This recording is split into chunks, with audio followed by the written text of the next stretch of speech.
Good morning to all of you. मेरा नाम असद अहमद है और एक छोटी सी कहानी लेकर आया हूँ मैं आप लोगों के लिए आज लिज़्ज़त अल्फाज के इस इवेंट में। कहानी का नाम है शाम। तो कहानी शुरू होती है यूँ कि उस लड़की से मिलने से पहले, जिस लड़की की बात मैं इस कहानी में करने वाला हूँ, उससे मिलने से पहले मुझे हमेशा ये लगता था कि दुनिया में प्यार सिर्फ दो टाइप का होता है। हम सब यहाँ शायर या कहानीकार बैठे हैं तो हमें अच्छे से मालूम होगा कि प्यार क्या होता है, किस तरह होता है और उसकी फीलिंग्स क्या होती है। तो उस लड़की से मिलने से पहले मुझे हमेशा ये लगता था कि दुनिया में प्यार सिर्फ और सिर्फ दो टाइप का होता है। एक जो आपके साथ होता है, आपके साथ रहता है, और जब वो छोड़कर चला जाता है आपको तो पीछे रह जाती है सिर्फ उसकी याद और सेल्फ रिस्पेक्ट के टूट जाने का बहुत बड़ा एहसास। और सेकेंड टाइप का प्यार होता है वो जो सिर्फ हम करते हैं, बस हमारा, उसमें किसी का इंटरसेप्शन नहीं होता, कोई शामिल नहीं होता, वन साइडेड लव जिसको हम कहते हैं।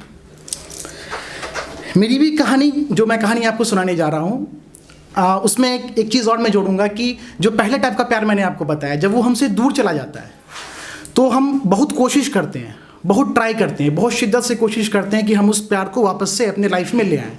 तो ये कहानी उसी शिद्दत की है जिससे मैं मिला, लेकिन उससे मिलना मेरा गुड लक था या फिर उसका बैड लक, ये मुझे आज तक समझ में नहीं आया। शायद आप लोग बता पाइए पूरी कहानी सुनने के बाद।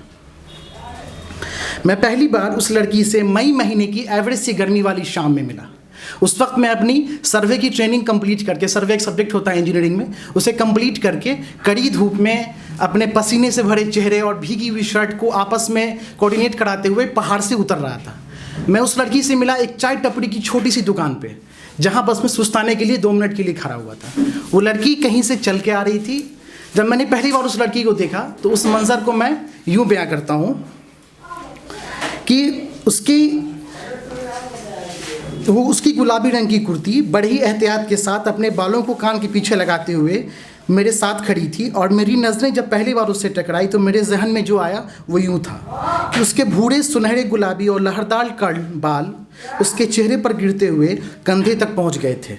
मुझे समझ नहीं आया कि ये लड़की कहाँ से है, क्योंकि उसका बेइंतहा गोरा रंग और नीली मदहोश कर देने वाली गुलाबी आँखें मुझे मदहोश करने लगी थीं।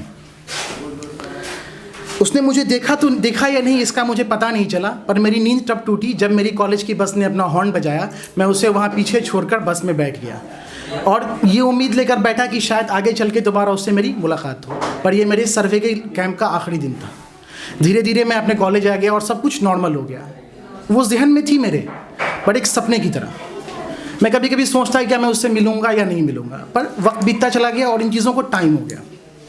कॉलेज का सेमेस्टर एंड हुआ और छुट्टियां शुरू हो गई।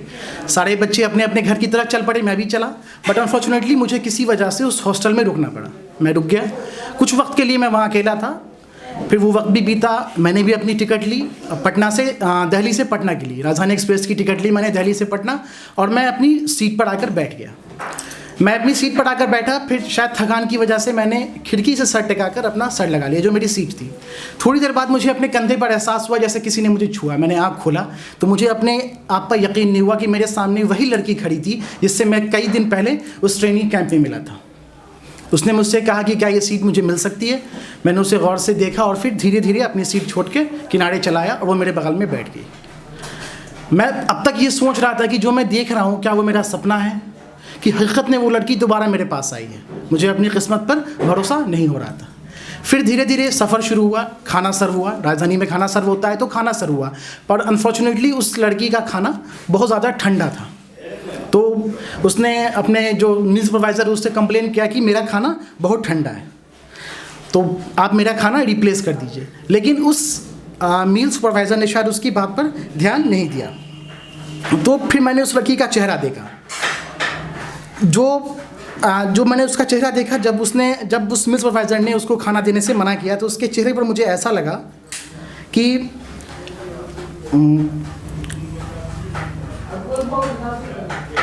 जो अपने अंदर मौजूद सारी पोटेंशियल को जमा करके अपनी झुंझुलाहट को उस सुपरवाइज़र को ना जाने अंदर अंदर क्या क्या बोला, क्या कौन सी गालियाँ दी, मुझे उसके चेहरे पर महसूस हो रहा था। फिर मैंने उससे कहा कि आप मेरा मील बॉक्स ले लो, मुझे ठंडा पसंद नहीं था, बट मैंने उससे ये ऑफ़र कर दिया। तो उसने मेरे बहुत ज़्यादा इंसिस्ट के बाद वो मील बॉक्स मेरे हाथ से ले लिया और उसे खा लिया, और यहीं से शुरुआत हुई हमारी बातों की। धीरे धीरे हमने काफ़ी सारी बातें की। सफ़र 12 घंटे का था। उस 12 घंटों में हमने एक दूसरे से अपनी अपनी फ्रेंड रिक्वेस्ट एक्सचेंज कर ली सोशल मीडिया पर। हमारी बातें शुरू हो गई। मैं अपने घर आ चुका था, वो अपने घर जा चुकी थी। बट ये 2 महीने की छुट्टी थी। इस 2 महीने की छुट्टी में ना जाने कि हमारी सोशल मीडिया की रिक्वेस्ट हमारे व्हाट्सएप तक कब पहुँच गई, हमें खुद पता नहीं चला। अब शायद ये सिर्फ एक कैजुअल मुलाकात नहीं रह गई थी। अब छुट्टियां ख़त्म हो चुकी थी और हम दोनों अपने अपने कॉलेज वापस आने के लिए तैयार हो रहे थे।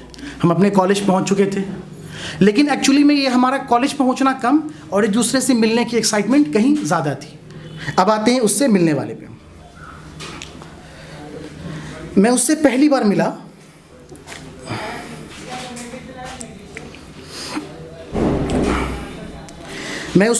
मिलने की प्लानिंग की। दिल्ली में एक जगह है मालवीय नगर, वहाँ पर शाम 7:30 बजे का टाइम हमने फिक्स किया कि हम एक दूसरे से मिलेंगे। ऐसे कहिए कि वो हमारी फर्स्ट डेट थी। तो अब सुनिए हमारी फर्स्ट डेट की बातें।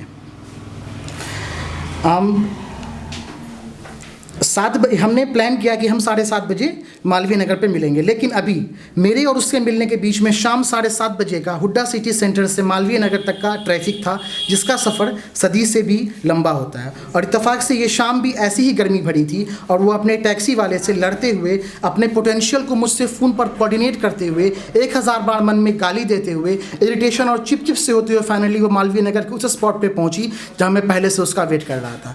और उसके टैक्सी से नीचे उतरती मैंने उसको बोला कि तुम हमेशा ही इतनी खूबसूरत लगती हो या सिर्फ गुस्से में। उसके उतरती मैंने उससे कहा तुम हमेशा ही इतनी खूबसूरत लगती हो या सिर्फ गुस्से में। और क्या वो पिघल गई, जैसे मैंने उसकी सारी इरिटेशन को एक ठंडे पानी के शावर के नीचे ढकेल दिया हूँ। फिर हुआ यूँ कि हम बैठ गए बात करने के लिए। वो बोलती थोड़ा ज़्यादा थी और मुझे सुनना पसंद था, तो हमारी बातें शुरू हुई। और बातें हमारी इतनी शुरू हुई कि हमारे जो मिलने का टाइम था वो कब बीत गया हमें पता ही नहीं चला। धीरे धीरे वो वक्त आ गया जब हमें वापस अपने हॉस्टल जाना था। हमने एक ही कैब बुक किया और साथ चल पड़े अपने हॉस्टल के लिए। जब उसका हॉस्टल नज़दीक आया तो उसने मुझे हक किया और गुड बाय कहा, but we didn't kiss each other, क्योंकि हमें मालूम था कि शायद ये बहुत ज़्यादा जल्दी है या फिर हमारे सामने जो बैठा बंदा है उसे थोड़ा ये ऑकवर्ड लगेगा। अब कहानी आगे बढ़ती है। उस शाम के बाद हमारे मिलने का, बातों का और हंसने का सिलसिला दिन ब दिन बढ़ता ही चला गया। मैं फ़ोन पर उसके फेवरेट गाने अपने बेसुरे अंदाज में गाता और उसका I don't date, I am tired of relationship वाला मोल्डिंग सा स्टेटस मेरी गोफीनेस में कहीं ना कहीं धीरे धीरे खोता जा रहा था। एक दिन ऐसे ही बात करते करते मैंने उससे आई लव यू कह दिया और उसने कहा कि ऐसा थोड़ी होता है। तो मैंने कहा ऐसा ही होता है।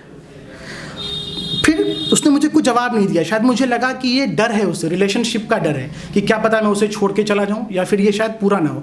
मैंने ज़्यादा कूरेदा नहीं उससे इस बात पे और हमारी बात ऐसे ही चलती रही, धीरे धीरे चलती रही।